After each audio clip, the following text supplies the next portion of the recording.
বিমান চালাতে পারলে কেন বাস চালাতে পারবে না? বিমান চালানোর চেয়ে বাস চালানো আমি মনে করি কঠিন, বিশেষ করে বাংলাদেশের রাস্তায়। আসসালামু আলাইকুম, কেমন আছেন সবাই? আশা করি সবাই অনেক ভালো আছেন। জনাব তারেক রহমান স্যার পিঙ্ক কালারের বাসের সাথে কন্ট্রাক্টর এবং ড্রাইভার উভয়ই মহিলা দিয়েছেন। তো আসলে আমার কাছে মনে হচ্ছে কন্ট্রাক্টর পর্যন্ত ঠিক আছে, কিছু জায়গায় দেখা গেছে যে মহিলারা মানে এই দুইতলা বাস নিয়ে ফ্লাইওভারে উঠতে পারছে না, তারপরে অনেকক্ষণ ডিউটি করার কারণে তারা মানে হাঁপিয়ে পড়ছে, তারপরে হচ্ছে তারা এই ভারী যানটি দীর্ঘক্ষণ চালাতে তারা অক্ষম, তারা নিজেরাই স্বীকার করছেন। এর মধ্যে আমি একজনের কথা বলি, সেটি হচ্ছে তেজগাঁয় যিনি প্রশিক্ষক হিসেবে আছেন, উনি ওখানে প্রাইভেট কার প্রশিক্ষণ দেন, মহিলা। উনি নিজেই বলছেন যে এত বড় যান ওনার দ্বারা চালানো সম্ভব নয়। তো আমি আসলে এই বলতে চাই যে বাংলাদেশের যে পরিস্থিতি, বর্তমান রোডের যে পরিস্থিতি, দেখুন, বিমান চালানো আর হচ্ছে রেল চালানো এটি দুটি ভিন্ন বিষয়, আর বাস চালানো এটি আরেকটি বিষয়। এখন আপনারা প্রশ্ন করতে পারেন, বিমান চালাতে পারলে কেন বাস চালাতে পারবে না? বিমান চালানোর চেয়ে বাস চালানো আমি মনে করি কঠিন, বিশেষ করে বাংলাদেশের রাস্তায়। বাংলাদেশের ঢাকা সিটির রাস্তায় বিমান চালানোর চেয়ে বাস চালানো অত্যন্ত কঠিন।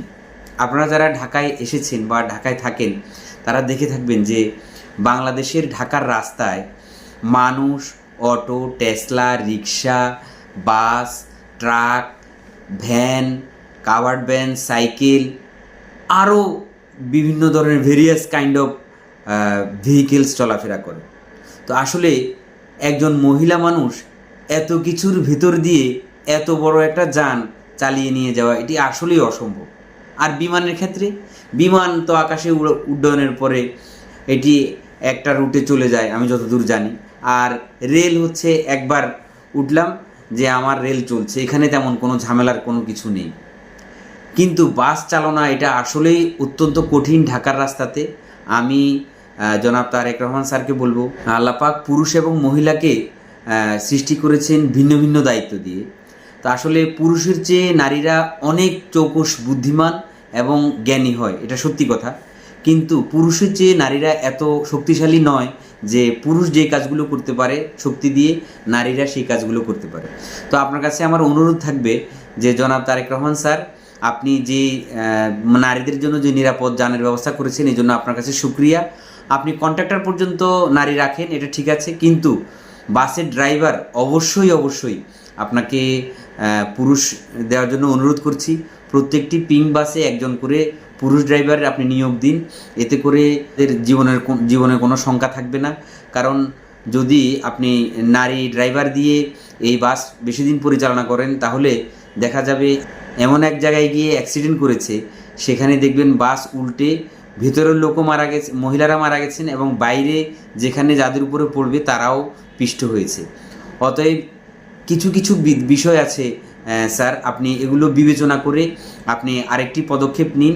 যে কি হয়েছে, রাস্তায় নারী বাস নামালেই যে নারী ড্রাইভার দিতে হবে বিষয়টা এমন না। এখানে গোলামি করবেন না, এখানে আসলে গোলামির কিছু নেই। আপনি যে ডিসিশন নিয়েছেন এটি অত্যন্ত যুগোপযোগী ডিসিশন, আমি আপনাকে স্যালুট জানাই। আপনি শুধু এই কাজটি করে দিন যে বাংলাদেশের যে পিঙ্ক বাসগুলো আপনি নামিয়েছেন এই বাসগুলোতে আপনি একজন করে পুরুষ ড্রাইভারের ব্যবস্থা করেন। কারণ দীর্ঘক্ষণ কখনোই একজন নারী এইভাবে গরমের মধ্যে বাস চালাতে পারবেন, এটা সম্ভব না। আপনি যত কথাই বলবেন, যেভাবেই বলবেন, অনেক মানুষ, অনেক বুদ্ধিজীবী, অনেক ট্রলাররা অনেক কথা বলছেন, কিন্তু আমি বলবো এতক্ষণ পর্যন্ত, সকাল থেকে সেই সন্ধ্যা 6টা পর্যন্ত, 7টা পর্যন্ত মানে গাড়ি চালানো, এত বড় একটা বাস যান গরমের ভিতরে চালানো মহিলাদের পক্ষে কখনোই সম্ভব নয়। আপনি অবশ্যই আপনার কাছে অনুরোধ করছি, বারবার অনুরোধ করছি, আপনি একজন পুরুষ ড্রাইভার নিয়োগ দেন, দেখবেন আপনার এই খাতটি আরও উন্নত এবং স্বচ্ছভাবে চলবে। ধন্যবাদ।